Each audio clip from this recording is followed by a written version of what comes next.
All right, so in this lecture of Unit 6, we're going to talk about mitochondrial diseases. So first, just an overview. Mitochondrial diseases, they're very rare in the general population. Their inheritance is maternal and vertical. And this is because, again, mitochondria have their own DNA, which is abbreviated mtDNA. And the transmission of mitochondrial DNA occurs solely through the affected mom and is passed on to all of her children, both males and females, in equal proportions. So you have 100% penetrance. An affected father can actually not pass the disease on to any of his children because, again, all of the mitochondria is going to come from the ovum. And you can see that here in the pedigree. So here we have an affected mother and a healthy father. As you can see, she passed on her affected mitochondrial DNA onto all 4 of her children, both of her daughters, both of her sons. And so you can see here where this son that is affected, he has 4 children with a healthy mother. And since all 4 of these children are getting their mitochondrial DNA from the mother, they're not going to inherit the mutated mitochondrial DNA, so they'll all 4 be healthy.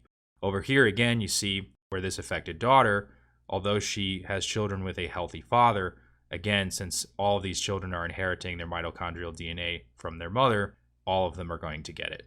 The other thing about mitochondrial DNA and mitochondrial inheritance is it follows the principle of heteroplasmy, which again is the expression is variable because you have the presence of both normal and abnormal mitochondrial DNA. So what that means is that the child can inherit some normal mitochondrial DNA and at the same time some abnormal mitochondrial DNA. So within the same organism, there's both the presence of normal and abnormal. And so then, as again, the expression of the actual disorder is variable as a result of that. Again, just to review, mitochondrial DNA is circular and double-stranded. And as far as function-wise, it codes for a number of the proteins that are involved in all types of mitochondrial function. And if you remember, the main function of the mitochondria is it's the site of oxidative phosphorylation, which is responsible for a large number of the ATP produced within a cell. As a result of that, the organs that are hit particularly hard by mitochondrial diseases are the ones that are very high energy. So muscles, heart, and then the central nervous system and the eyes, because mitochondrial DNA encodes for proteins that are involved in really all aspects of ATP production and the electron transport chain. And so again, these tissues with this really high energy demand are going to be most effective: the brain, the heart, and the muscle. Diagnostic testing, so you'll do genetic testing to diagnose these diseases. You can also do a muscle biopsy, which will show ragged red fibers because there's a much greater number of mitochondria in the muscle than normal. And you'll see that on histological sections from these biopsies. So the first of these mitochondrial diseases we'll talk about is MELAS syndrome. And MELAS stands for mitochondrial encephalomyopathy, lactic acidosis, and stroke-like episodes. And so a lot of the clinical features of this disorder are actually in the name itself. And so first we'll talk about lactic acidosis. If you recall from Unit 3 when we talked about metabolism, so you have glucose, enters the cell, it undergoes glycolysis to pyruvate. And in aerobic respiration, which is utilizing oxygen, if you recall, pyruvate will then enter into the mitochondria where it's converted to acetyl-CoA and then undergoes the citric acid cycle, which enters the electron transport chain. Then you have oxidative phosphorylation to produce ATP. However, if this is dysfunctional, as it is in this disorder, what you can see is then shunting of pyruvate towards lactic acid as part of lactate dehydrogenase, which is, again, anaerobic respiration. So you'll see much higher levels of lactic acid, which will then result in a lactic acidosis. And remember, with lactic acidosis, you can see fatigue, muscle weakness, and then you can also see abdominal pain, and then vomiting as well. And then again, as we show in the name, encephalo corresponds to the CNS, myopathy corresponds to muscles. So you'll see myopathy, encephalopathy, and then stroke-like episodes. You often see these before the age of 40 years old, and they're just as they sound. You'll see weakness on one side of the body. You could see vision changes.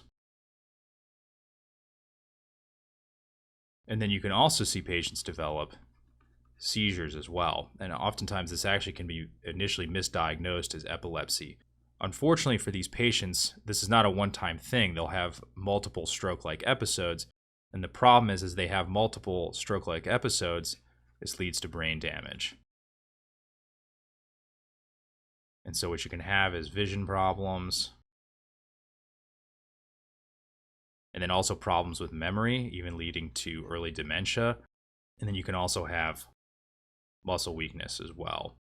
And so really this is a very progressive disorder that unfortunately has no curative treatment. And so really the treatment just consists of managing the patient's symptoms. So the second disorder we'll talk about is Murph syndrome, which stands for myoclonic epilepsy with ragged red fibers. And ragged red fibers refers to the appearance of muscle tissue taken from a muscle biopsy, which is used for diagnostic purposes in these patients. The clinical features for this disorder often manifest at a very early age during childhood. And again, they're similar to Melas syndrome, where you have lactic acidosis, you see hearing loss, loss of night vision, epilepsy, and then myoclonus is definitely seen in these patients, as you can see in the name. The other thing you can see with these patients is cardiomyopathy. And often with cardiomyopathy, you can see them develop what's called an arrhythmia, Wolff Parkinson-White syndrome. And unfortunately for these patients as well, there's no curative treatment, so the physician has to manage their symptoms as part of their treatment protocol. All right, so the last mitochondrial disease we'll talk about is Leber's hereditary optic neuropathy, which has a typical onset during young adulthood in the 20s and 30s.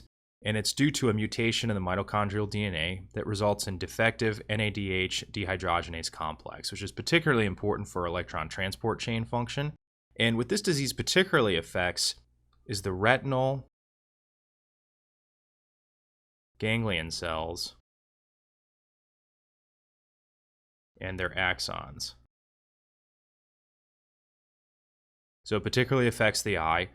And as a result of that, these patients develop a central scotoma or a central blind spot. And then unfortunately, the prognosis for these patients is progressive blindness in both eyes. And treatment-wise, again, unfortunately for this one as well, there's no cure. So really the treatment involves just managing the patient's symptoms, which in this case would be providing visual aids for patients. All right, so that closes out our discussion of mitochondrial diseases.